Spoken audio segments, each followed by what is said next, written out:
A winter storm had swallowed the city, but even the wind seemed to pause when Mira Calloway stepped out of the diner for the last time. Snow curled around her boots and clung to her lashes, blurring the neon reflections in the window that now read "closed early due to weather." She stood motionless, her thin coat barely holding back the cold as her breath rose in faint, trembling clouds. The streets shimmered beneath tall lamps that stretched gold across the white drifts. New York felt hollow, quiet, as though the storm had pressed a finger to its lips. Inside Mira's pocket lay an old wallet and the last bill she owned, $10, soft from years of folding. She thought instantly of Eli, waiting in their cramped apartment with hopeful eyes fixed on the frosted window. He was 6, bright as a spark, asking night after night about the red fire truck he had seen weeks ago. She had promised him it would be his. Across the street, the toy still glowed beneath store lights. $9.99. Close enough to hope and close enough to break her. She could buy it. She could keep her promise. But the hiss of brakes cut through her thoughts as the final city bus wheezed to a stop beside her. Only 15 minutes left before the route shut down, and the fare was more than she had if she bought the truck.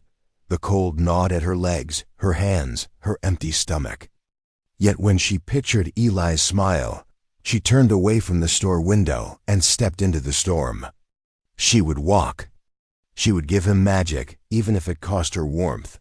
A few blocks in, her boots soaked through, she stopped at a bus shelter where an elderly man hunched beneath the awning. His hands trembled as he tried to feed coins into the machine, his breath shallow, his coat falling apart at the seams. The screen blinked insufficient funds. Something inside Mira pulled taut. The $10 bill felt like fire in her pocket, hope for Eli.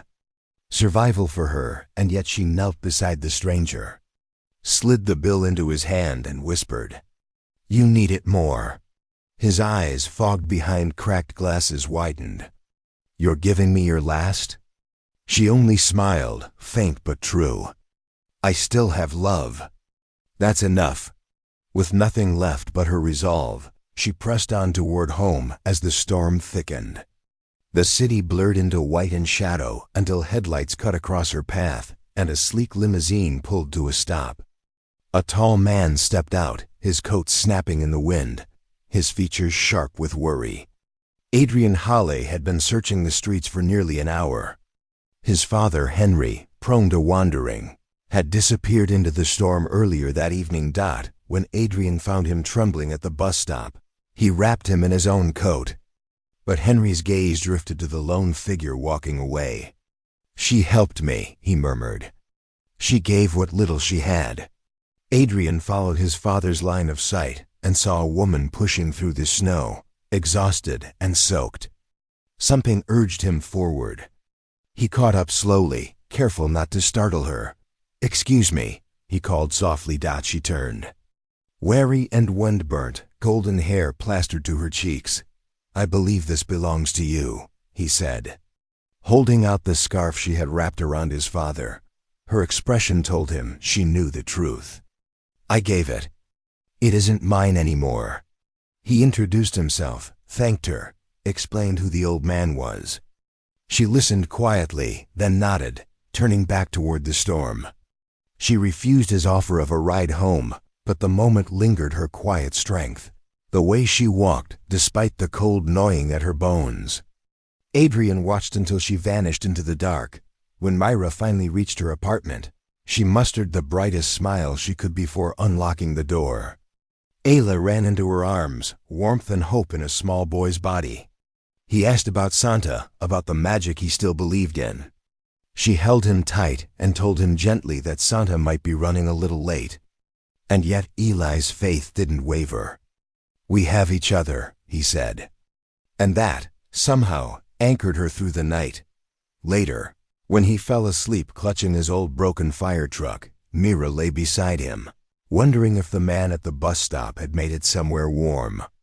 She told herself that though she couldn't give Eli the gift she promised, she had given something to someone who needed it more. Morning came quietly. Snow drifted against the window when 3 firm knocks rattled the door.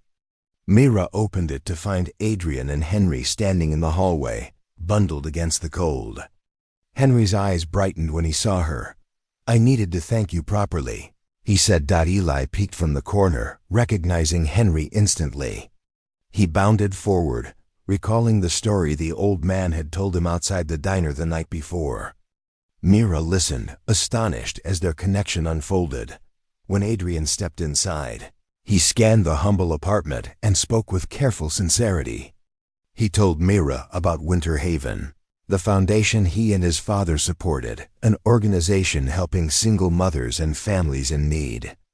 Then he offered her something she had not expected, a position coordinating an upcoming community project. No pity, no charity, just an opportunity built on the compassion she had shown. Mira hesitated, then agreed to talk. A new door edged open in her life, quiet but real. Days passed. She found purpose within Winter Haven, guiding families through their hardest moments, listening deeply, healing slowly alongside them. Adrian began offering rides home after long shifts. At first she resisted, but warmth has a way of wearing down walls. Soon their conversations stretched into evenings.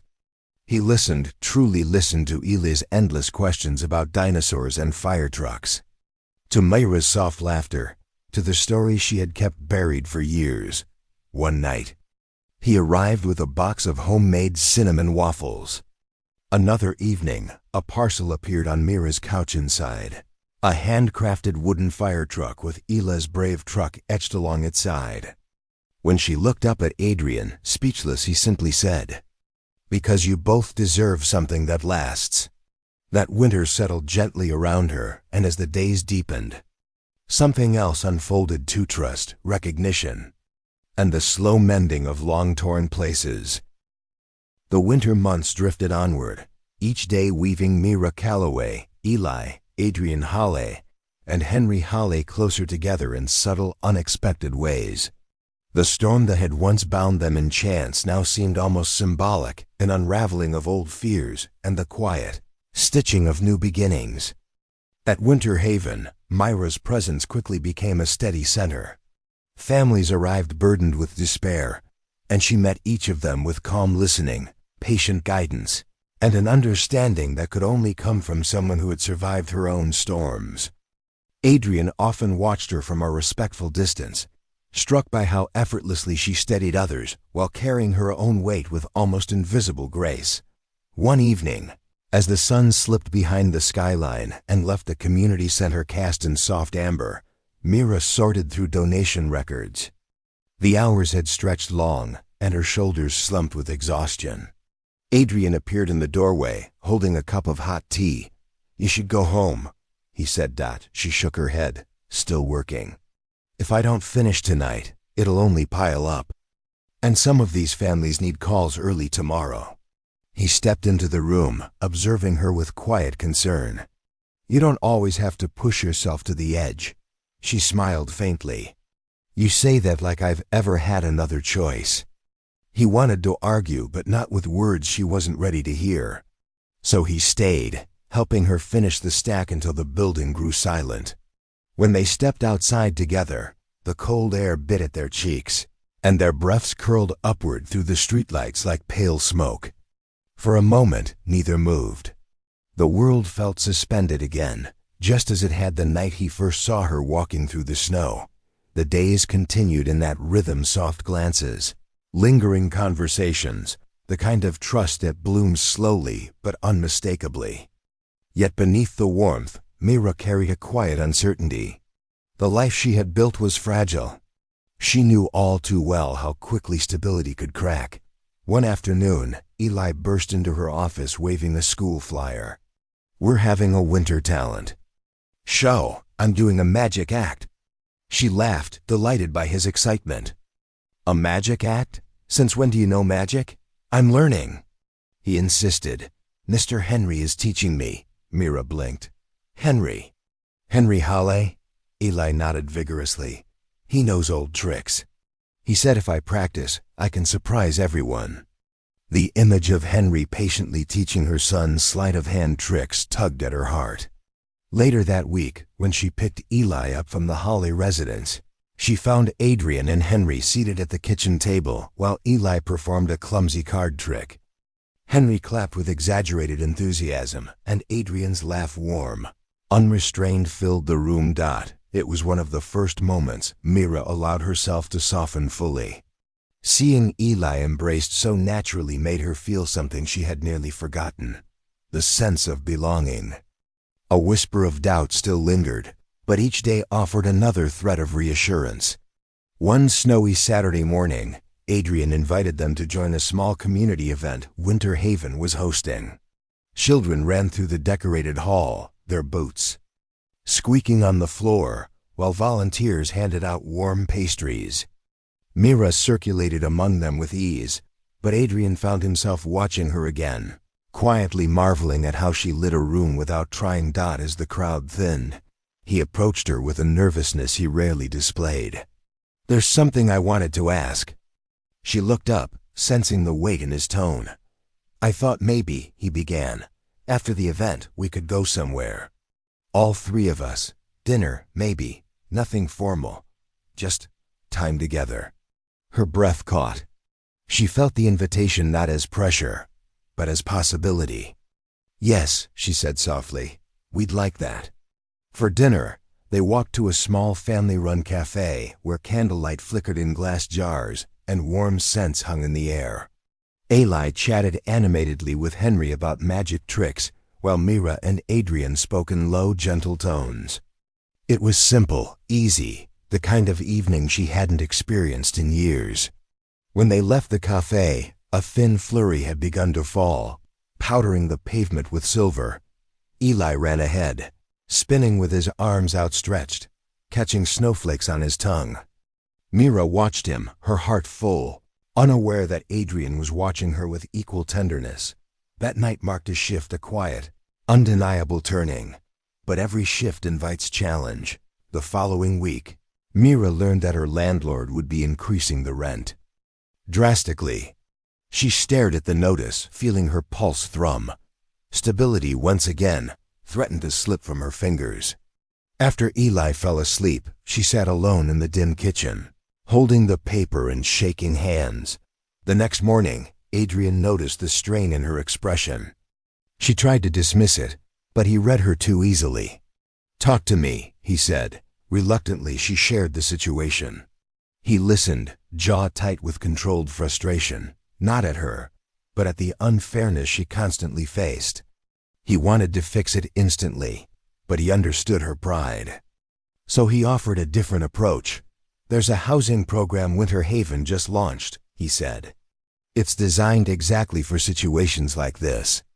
I could help you apply quietly if you want." She hesitated, but the sincerity in his voice eased her resistance. "I'd appreciate that," she whispered. The relief was subtle but real.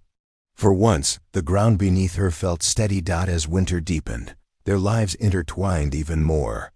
Mira found herself sharing stories she had kept locked away for years of the struggles she endured alone, of the dreams she buried under necessity. Adrian shared his own losses, his fears of failing his father, the burden of expectations he'd carried since childhood. Through these shared truths, a deeper connection formed, delicate but resilient. Then came the night of the talent show. Families crowded the school auditorium, filling the air with excitement. Backstage, Eli bounced on his toes, dressed in a tiny magician's outfit Henry had sewn for him. Mira fixed his bow tie with trembling hands. "You'll be amazing," she told him. He nodded, eyes wide. "Because I have magic?" She brushed his cheek. "Because you have heart." When Eli took the stage, he stumbled through his tricks with joyful confidence, earning cheers and laughter from the audience. Mira felt tears, pricking her eyes: pride, gratitude, and something deeper she couldn't yet name. After the show, as the crowd filtered out, Adrian approached her. But his usual composure had shifted. He looked nervous, almost unsteady. "Mira," he said quietly, "there's something I've wanted to tell you for a while." She met his eyes, unsure where the moment was headed. "You've changed things," he continued. Not just for Winter Haven, not just for my father or Eli, for me. I didn't expect to feel this way again, but I do. And whatever pace is right for you, his words faltered, but the meaning was clear. The world seemed to hold its breath. Mira felt her pulse flutter, but instead of fear, warmth rose in her chest. I'm scared, she admitted, but I'm not walking away. He exhaled slowly, relief softening his features. They didn't kiss, not yet. But the understanding between them was unmistakable, a promise waiting patiently. That winter, once marked by hardship and wandering, transformed into a season of renewal. Mira found stability. Eli found belonging. Henry found joy in teaching the young magician. And Adrian discovered a love he thought had long since passed him by. Their story didn't end there. It unfolded gently, season by season, woven with compassion, courage, and the unexpected grace of a storm that brought them all together.